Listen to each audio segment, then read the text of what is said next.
A gente sabe que das 3 últimas finais de Libertadores nós tivemos 2 equipes brasileiras duelando. Essa que com certeza absoluta é a taça mais cobiçada do continente. Quantas vezes você já não ouviu a famosa frase Libertadores é a obsessão? Mas será que os times brasileiros sempre foram obcecados pela taça da Libertadores da América? Será que em algum momento da história a gente simplesmente não ligava para essa competição? Pois é, eu tenho para te falar uma coisa. A gente já não deu muita importância para ela não. Se eu falar para você que seu time simplesmente ignorava essa competição uns anos atrás, você levaria em consideração o que eu tô falando?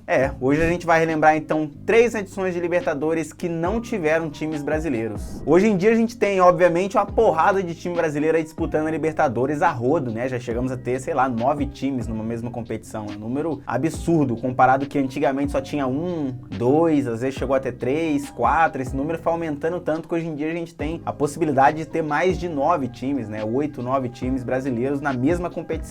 Já teve uma época que foi G2, G4, campeão da Copa do Brasil e do Brasileiro, depois botou da Copa do Brasil no meio.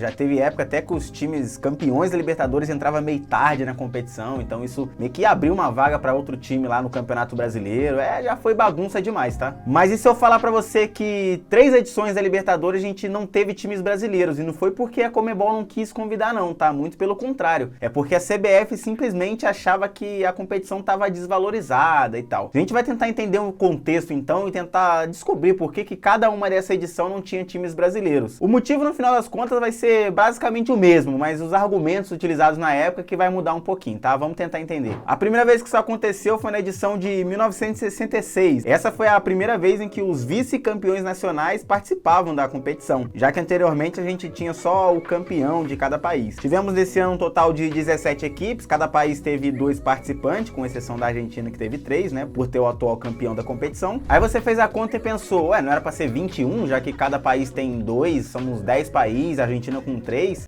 Tem um probleminha aí nessa questão. Brasil e Colômbia simplesmente não tiveram representantes, portanto apenas 8 federações enviaram seus representantes para aquela competição. O motivo pelo qual ambas não participaram foi basicamente o mesmo, discordância de dirigentes, né? Explicando então de uma forma bem resumida, né? A Libertadores antigamente, antes de se chamar Libertadores, era chamada Copa dos Campeões, né? Ou algo do tipo. Ou seja, somente o campeão de cada país participava da competição. É mais ou menos como era a Champions League lá na Europa, né? Que tem esse nome porque é exatamente Liga dos Campeões. Então, só quem era campeão no país podia participar. Nessa edição, a Conmebol quis aumentar um pouco o número de participantes, né? E acabou chamando os vice-campeões nacionais também. Então, o Brasil e Colômbia meio que discordaram disso, dizendo que a competição ficou um pouco descaracterizada, né? Não estava na sua essência, não estava exatamente como a competição nasceu para ser. Então, tanto o Brasil quanto Colômbia acabou não enviando seus representantes, não enviou times para participar da competição. Se houvesse participantes brasileiros nessa competição, né, de acordo com o regulamento antigo, seria o Santos. Com esse novo regulamento, o Vasco também participaria porque foi vice-campeão do Campeonato Brasileiro na edição anterior. O Santos, né, que não participou da competição, decidiu simplesmente viajar ao mundo e fazer alguns amistosos. Teve amistoso no Peru, no Chile, na Argentina, Venezuela, até Costa do Marfim. Tudo isso no período em que a Libertadores estava sendo disputada. Curiosidade aleatória aqui que não tem nada a ver com Libertadores, mas tem a ver com Santos e Vasco, né? É que naquele ano ambas as equipes dividiram o título de campeão do torneio Rio-São Paulo, que era aquele torneio que envolvia times do Rio e de São Paulo, eles se enfrentavam e tal. Na verdade, não foi só os dois, não. Botafogo e Corinthians também dividiram, ou seja, tivemos 4 campeões naquele ano. O motivo pelo qual esse título foi dividido é porque os 4 times terminaram com a mesma pontuação no final do torneio. E como não tinha critério de desempate, acabou que o título ficou para todo mundo.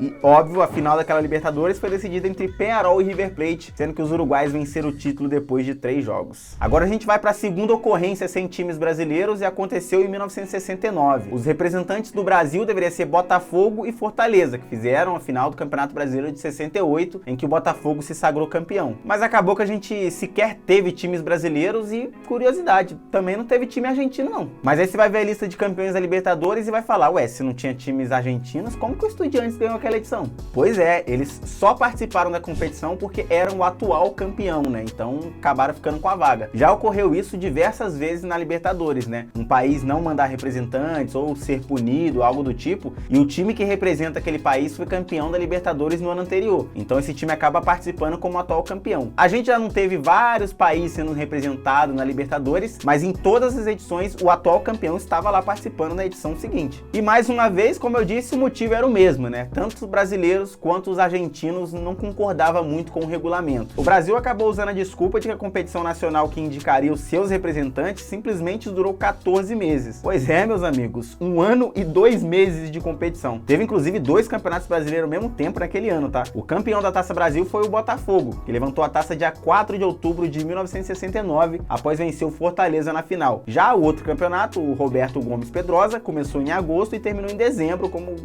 teoricamente deveria ser. Esse foi vencido pelo Santos, que venceu o quadrangular final lá e teve o Inter como vice-campeão. Ou seja, se a CBF tivesse que mandar algum representante para disputar a Libertadores, né, seria o campeão e o vice de algum campeonato brasileiro que pelo menos tivesse terminado, né? Era o caso dessa taça Roberto Gomes Pedrosa, que tinha o Santos como campeão e o Internacional como vice. Isso até acabou acontecendo, mas ambas as equipes acabou desistindo da competição, né? Para se ter ideia do quão longo foi o Campeonato Brasileiro de 68, ou a Taça Brasil, aquele que deveria teoricamente mandar os representantes para a Libertadores, nós tivemos um campeão brasileiro, que era o Roberto Gomes Pedrosa, que foi o Santos, tivemos um campeão da Libertadores, que foi o Estudiantes, começou o outro Campeonato Brasileiro, que foi o torneio Roberto Gomes Pedrosa de 69, ou seja, enquanto estava rolando a Taça Brasil, deu tempo de começar 2 campeonatos brasileiros. Bizarro, tá? Pois é, em 1970, então, foi a última vez que não tivemos times brasileiros representando a gente lá na Libertadores. E essa também vai ser a última vez que você vai assistir um vídeo aqui no canal Peloteiro e não vai deixar a sua inscrição, né, cara? Pelo amor de Deus, tem vergonha na cara não, filho? Você tá assistindo esse vídeo de graça, conteúdo bacana pra você, sem pagar um centavo e simplesmente não é inscrito? Então vamos mudar essa questão aí, vamos? Se inscreve no canal, deixa um likezão aqui, comenta, obviamente, compartilha esse vídeo para o máximo de pessoas que você quiser e puder. E tamo junto, seja bem-vindo ao time. Agora, sério, falando em 1970, né, foi a última vez que a gente não teve times brasileiros nos representando na Libertadores. O roteiro foi bem parecido com a edição anterior de 69, né? Não tinha times brasileiros, o Estudiantes era o atual campeão e foi campeão naquele ano. Em 70, a mesma coisa, sem brasileiro, Estudiantes campeão mesmo, os caras se aproveitaram, né? Tivemos mais uma vez um quadrangular para definir quem seria o campeão do Campeonato Brasileiro e acabou sendo o Palmeiras que passou o Corinthians na última rodada, né? Vencendo o Botafogo por 3-1. O Timão perdeu pro Cruzeiro por 2-1 e os mineiros acabaram ficando com o vice, ou seja, Palmeiras e Cruzeiro deveriam nos representar na Libertadores, mas isso acabou não acontecendo, né? As desculpas foram